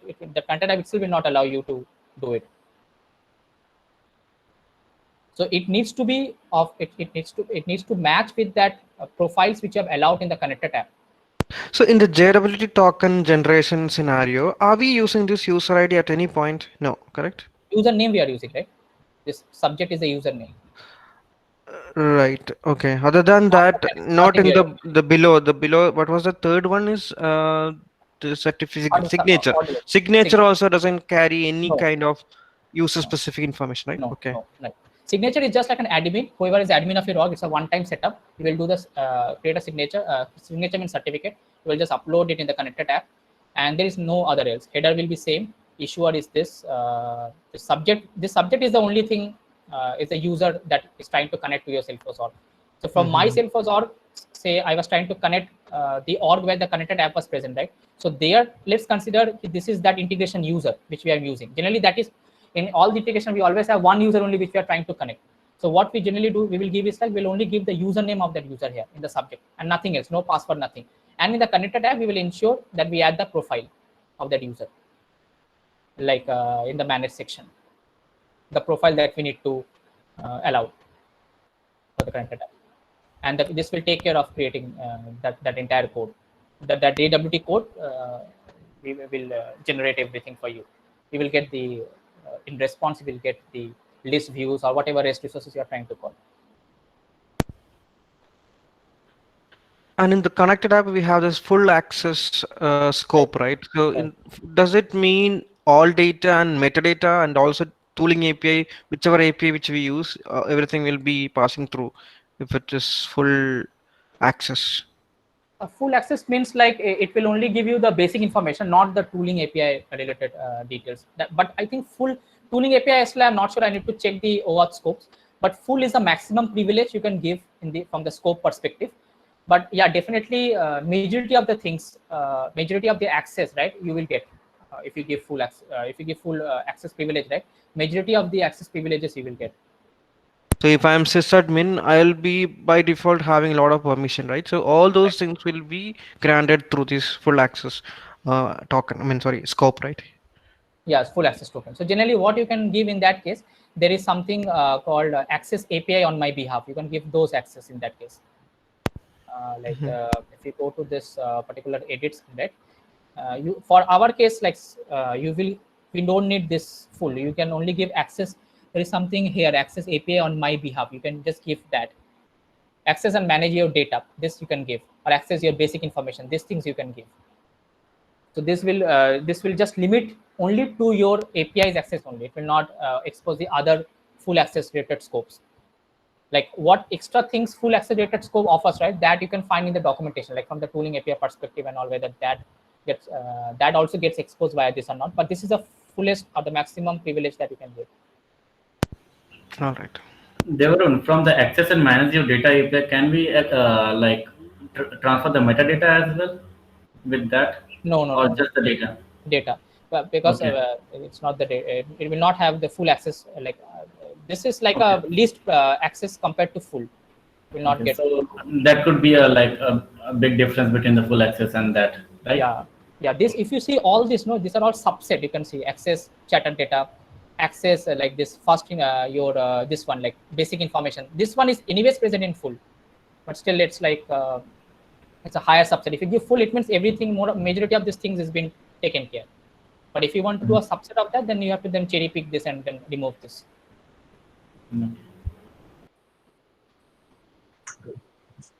So Devran, one question here: in case our the private key gets compromised, what is the backup for that, or remedy action? Should we go ahead and change the digital signature or generate a new signature again? Because how should we do that? Right. So this private key, right? If you see, we are using this private key only for this JWT generation, right? There is nowhere else we are using it, right? When we are uploading the signature, we are only uploading the public file, the certificate file, and the private key we are only using in one place, where here, right, where we are. Right, in the JWT. That's the only one place we are using it. So in this scenario, if you're generally, this is very rare chance it will get. Generally, in all the organization, we keep it in a password protected file. But even if it gets compromised, then we need to generate again a new one. Okay, and then replace it. I mean, here, right? I mean, then you need to generate this. The certificate will basically remain everything the same. But ideally, you should create a new certificate and all and upload it, because you will not take a risk with the certificate also, right? And then you will just generate a new JWT token. For normal Postman testing and all, you can use this approach. But if you want to do via code using name credential, you just demo in, key in the data, and it will take care. Yeah. Because this JWT signing certificate itself will then get changed, right? Yeah, this one is nothing but that code line which I was mentioning in my Apex class, that JWT Apex JKS. Right. That's how it takes. Okay, Dave, last two questions, those are in chat, so you can just have a look and then. So I think the first one is from Krishna Prasad, right? yeah, that is that one and Rupa will just Okay. went off. Yeah. So admin approved users are pre-authorized, just selecting profile, the user still need to approve the automatically individually, right? Yeah, so this one is correct. So this one is like the profile, we are giving only a cherry set of profiles. Like say if you have 20 profiles, you want only people from this, only this 10 profiles only need to access the app. Yes, you can give that, but yes, they need to still like authorize this, and will connect app. Yeah, so second one is about, I mean, IP restriction in the user profile level, there is IP restriction. But if I set the relax IP restriction in the connected app level, are we, giving, are we exposing this like application to, outside of app IP, which is already restricted in the profile level? Yeah, so that totally depends. Again, this first pointer, what have you chosen? If you have chosen admin approved users are pre-authorized, and you have chosen a profile called system admin. Now in system admin, you have selected this one. What is that? This login IP range in that profile level. Then this will then it will take, and if you have selected relax IP restriction, then it will not take into consideration that IP range that you have given in the profile level here. Okay, but if you have selected a enforce IP restriction, then it will take into consideration the security or the IP range that you have configured for this user, admin approved user. In the profile level, whatever you have set, right, that will be taken into consideration if you have chosen enforce IP restriction. But if you have selected admin approved users are pre-authorized, and you have chosen this button, relax IP restriction, right, then it will be exposed. Like Just wondering, Deborah, what is the use case for that? I mean, why Salesforce is allowing relaxed IP restriction in if this they case? say if you're fire, if you want to allow all the requests right now to allow, right, sometimes what happens is like generally in all the organization you will not get this. This is a by default option for testing purpose and all. Sometime when we develop any API, right, and we want to test it, at that time if you have relaxed IP restriction, it becomes easier to check it, right, Right, because right. otherwise your Understood. VPN and all will block, your firewall and all will block. Understood. But once your development is done, you just enforce it to make it more secure, so that your before reaching your actual Salesforce API, there will be a company firewall, right, that will always that will be the first point where your request will hit. So that will only filter it out. So actually there is a concept of IP tunneling. Whatever IP you give it here, right, in your profile level, that needs to be added in your this company's firewall also. It needs to allow those IP, right? Otherwise the request will not come till Salesforce. So we need to do a whitelisting of those IPs. Okay. Okay. Understood. Okay. And how refresh token is used to get a new access token. So there is no concept of refresh token here, right? So we don't have any refresh token concept here in JWT, right? We only we use this format just to this header. Where was that? Yeah, header and payload and signature, right? And with that, if you remember, we got one JWT token from this, and then this JWT token we just went to this particular URL, and we just gave this standard grant type and put that this JWT token. That's the only thing we did. There is no refresh token that we used for this. It's only the access token that gets generated. No, that question was related to the web-based authentication, right? Where like web-based, yeah. So in a web-based one, what happens is like first you give your credential, right, and then once it gets authorized, you get an authentication code, and then once you get that authentication code, you use that to call the token endpoint. So once you call the token endpoint, you get many things. Out of them, one thing is access token, another thing is refresh token as a response. Right. And refresh Right. token. So this refresh token, again, same endpoint, we supply refresh token. Token then endpoint only. Okay. So if you remember, this was that endpoint. First we gave the authorized endpoint, then we gave the token endpoint.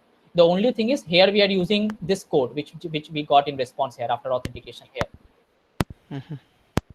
That's the only difference, which we are providing that code in a URL decoded format, and everything else is same, the static data. Okay. And you will not get the refresh token unless you provide that scope, refresh Correct, token correct. scope. Yeah, so that's the thing. And one question, how do we generate access to? I think this is the Same question. Yeah. So Devin, why did the JWT authentication fail in that case? Because there is no concept of authorization code and then generating the token, right? No, what happened is like when I copy pasted from this side, right? So there is an expiration time which is there, right? So when I copy pasted this client ID and client secret in this issuer title, I made a mistake here. When I copy pasted this, there might be some spacing somewhere Okay. because Yeah. of this JWT token. Because if you see this one, right, there is nothing else we are passing. This can Right, only happen exactly. if this JWT token which got generated here, something got messed up here. Yeah. That's Right. the only thing. So maybe some spacing somewhere it happened, or maybe this Because it has time. nothing to do with the authorization as well, because it itself No, is nothing. generating the token which will be used for further Right. communication, right? Right, because till now we haven't done anything to authenticate authorization here, right? Here we are just generating a token and then we will go with authorization, right? Yeah. By calling this. So Yeah. here I have messed up something, especially in this part, like either by copy pasting Yeah, the yeah, certain it could be, somewhere, I yeah. have messed up somewhere. So Yeah. there, this one is there. But if you So just follow that process for certificate generation and all, and use this tool, you will be able to do it. So here there is no set of user intervention, right? Wherein they are authorizing or approving anything, No, right? that's why my slide I mentioned, right? It's a server to server integration, Correct, and correct. that's where we should use this. There is no user agent involved here. Yeah, because if we are for doing backend integration, then there is no point going ahead with the generation of authorization code and then getting the token, right? But Correct. it requires user intervention to authorize it. Correct. Correct. Okay. Right. That's where I got confused, because I think that time you mentioned the session ID had expired. That's where I Yeah. got confused. That was my bad. Like it was the JWT token. That was I did some mistake here to generate the JWT token. Yeah, thanks. David, in Salesforce, CLI thing will be a web server flow, right? Yeah, in Salesforce CLI, it is a web server flow. But what happens is like when you authenticate with that, right? So the connected app gets created there. Like it's not like Salesforce CLI doesn't use the JWT approach, but when you authenticate with your credential, the CLI app which gets generated, right? That's the out of the box connected app which gets created. So what I was trying to explain via that is like when you authenticate via anything, like say via Workbench or via CLI, right? You don't manually create a connected app. There is already a connected app which gets created via Salesforce, and you can basically manage the usage of those apps from there. You can revoke the access. Say for example, this is Salesforce CLI, right? So say 20 users have authenticated. You can go here and you can simply revoke the access for all, or you can individually revoke the access of each. So what I wanted to convey via that is like every user who is trying to use any of this app, like I used Workbench and the CLI as example, indirectly uses a connected app approach in the backend for accessing. Basically, they use the OAuth basically for doing it. It might be having the client ID and client secret with it, right? When it is client, when you give the username password, right, it automatically again it calls basically that coding is written in the Salesforce CLI tool itself, that it calls this endpoint authorize, it passes your this client ID and client secret, and then gets the access token. So all this thing internally those tools are doing that we are not able to see because that code is not exposed to us, right? But in the backend, the same thing it follows. So what needs to be done in that case? So is it like kind of a partner application? That's why Salesforce is directly accepting the login request from these applications, which they have internally some dealing contracts with them. Because for us, when we create a new application, we definitely need to create a connected app in advance, right, before connecting, right? But for other applications like partner applications like these Workbench or any other things, it automatically accepts whatever it also pops up that page with the authorization with the logo and all, where we don't configure anywhere that logo details will be like for a shorg. So how does it happen in the first? I'm not sure how Salesforce does that. I don't know how Salesforce, but definitely Salesforce does it internally, because if you see this connected app page, right, there are a lot of things here which got automatically created, like Einstein platform, right? If you use Einstein also, it automatically gets all this app automatically gets created here, or say Heroku Connect, right? Because when we are using Heroku Connect, automatically this connected app comes. But the question is how Salesforce is internally getting the client ID and client secret of connected app in the backend, and it is doing it. That I am not sure how they are doing it. Maybe there is an internal tool where they automatically connect everything and then they store that information over here. That's it. Yeah, maybe. Yeah. Okay, cool. So guys, how was the session? I mean, we almost had like 60 70 people almost throughout the session. At last, when Q&A started, it was like we saw the decrease in numbers, but it was like good. We almost had 50 people till now, so now it is like 40. So how was the session, guys? So please let us know the session feedbacks, and then what kind of information you want to learn something out of it, and what you want to learn in next series. So all those things will help us a lot in terms of bringing out a good content. But yeah, I should tell Dave, it was one of the good sessions on integration series what we had. So hope we have more content from you, more learning sessions from you, and then more demo sessions from you. So in future, glad that we have collaborated, and then we made a good learning path from this session. So yeah, I mean, Dave is also there in LinkedIn. Dave is also there in Twitter as well. Just connect with him, and then uh, yeah, convey your messages. That's it. So thanks a lot. So guys, if you have any other thing to be discussed, let us know.